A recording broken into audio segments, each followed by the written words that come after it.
25 minutes thrown onto that Tag Heuer clock.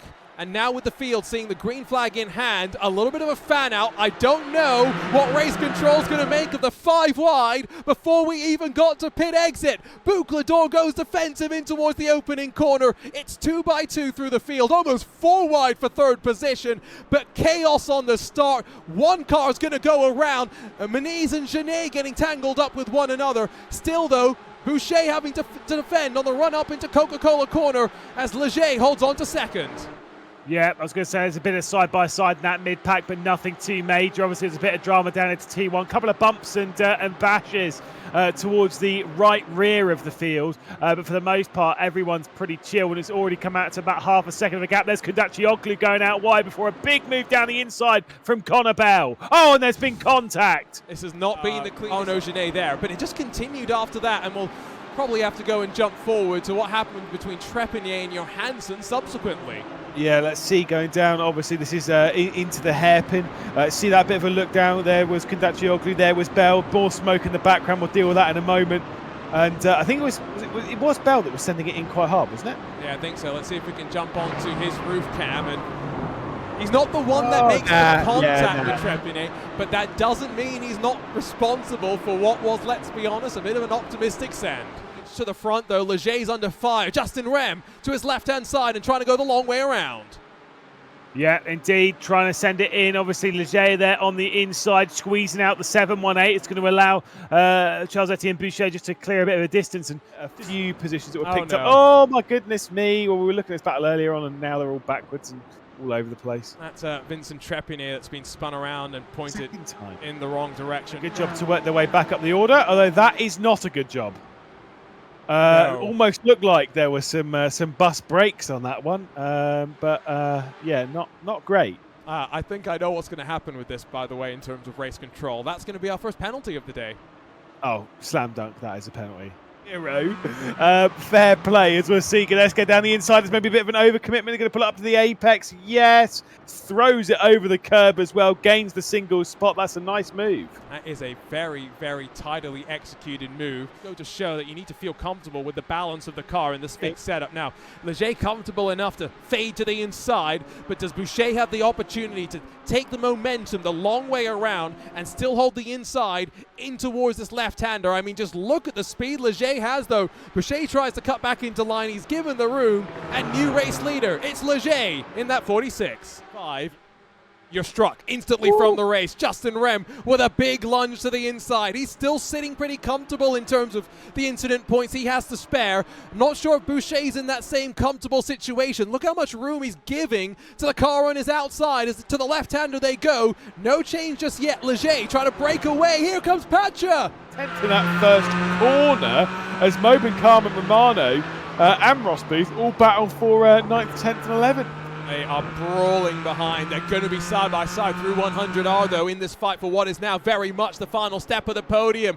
Long way around for Logan Pacha. Can it convert back to the inside if he's brave? Woo! Oh, Cars tries to step around on him. He's brave enough to hold it, brave enough to send it, but now Justin Rem runs out wide and tries to take advantage.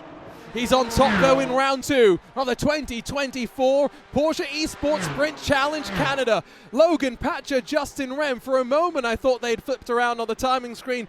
No, that's just the way that things unfolded, but big smile finally for the Porsche Centre Reef Suit driver.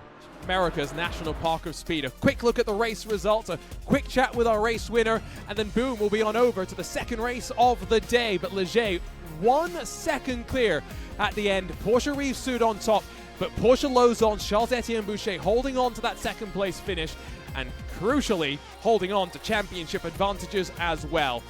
Logan Pacha does end up getting in front of Justin Rem. Not quite sure how that figured out. Maybe try and get a replay before we flip the switch to the next race. Ready to go racing. Fields held for a little bit longer this time by Gregory Hoverson. He's got the right to get the second round of the 2024 Porsche Esports Canada round underway, and he'll take full advantage.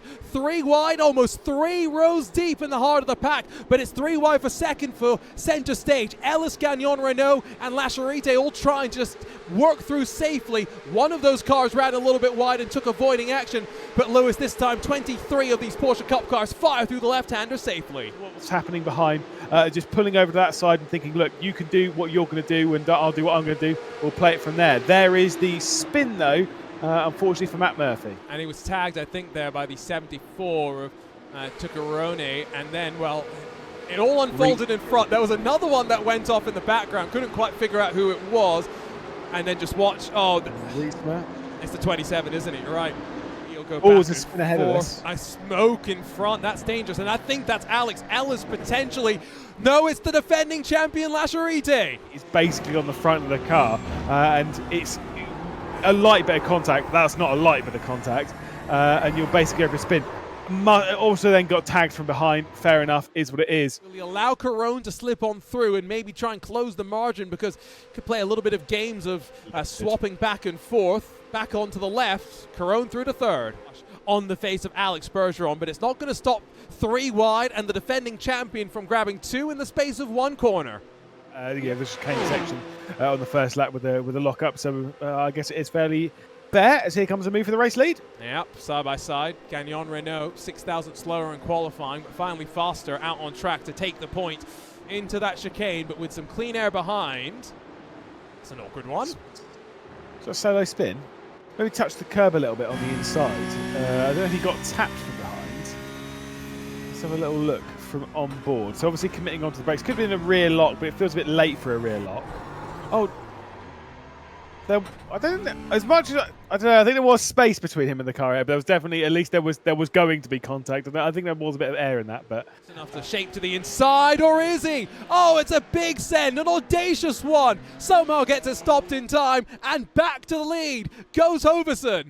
It's a good shot of the cars now. That's them just working their way, with one car deciding they want no part of it. Carone just sticking to the inside. Gagnon Renault commits. Ooh, for a second, I thought Carone was going to be able to cut back underneath. And then you sort of like start rising up to, let's see, is it going to be assisted? It's going to be assisted. Oh dear. That could have been a bit worse, though. Fortunately, that didn't end up spilling over. Might even get Valentin Crusoe as well. This is madness. 2 by 2, out of the chicane we work, and still side by side. To the right-hander, they file. How is Dylan Cole not actually come out on top even in one position on this? Because what's going to happen now is I believe that we're going to see Dylan Cole maybe drop back the spot, because the Cass has got the, or Ule rather, has got the inside line coming through here, going for the up and under. Oh, there is Lacasse backwards. We're going to see Gagnon Renault fight it too hard. It's going to give it a good go around the outside of T1. It's not going to work, surely. You've got to be careful. Hoverson's there and has just been waiting, biding his time to try and pick back up that lead that he inherited. A crucial couple of tenths of a second. Look at the wheels sawing there for a second as he has to just check up, avoid running into the back of Dylan Cole, who's still now on the left side of Adrian Paluk in that Mark Motors Porsche. Got the Porsche Centre Richmond car that's finally going to get the pass done, as Tuccarone in the Porsche Centre downtown Toronto entry just sets up this final corner. Just trying to go uber wide, but the 30 saw it coming and tried to block it off.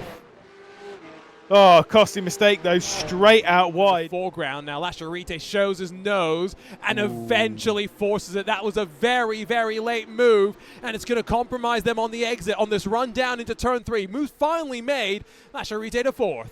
Hibbs, he had locked the left front down into the hairpin. Oh, and then there's contact. He gets glued together with Alexandre Lacasse. But you've got to give more room, especially when you've got that tiny overlap. You've got a little, when you've got like the smallest overlap, that's where it's the most dangerous. Boy, his way on forward to the inside of Alex Ellis, deep under the brakes, long way around for the number 5 machine, who's going to try and hold on in through the next corner, but doesn't get the momentum initially. Still a nose alongside. And there was a breath of release. There's a half smile there, and there's a punch of the fist. 2 for 2. Andrew Carone opens up the 2024 Porsche Esports Carrera Cup Canada by winning twice on the bounce. And there's a big old smile that finally shows that Lewis, a week ago, there was relief.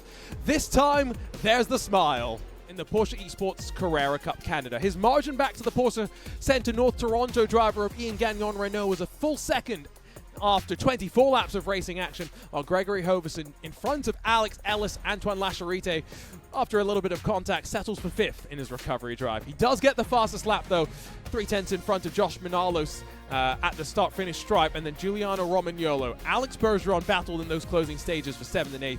Christopher Cook almost was able to join the fun, but Blake Townend in a little bit more no man's land with Josiah Farrer and then Valentin Crusoe having a bit of a drag race to the line of their own.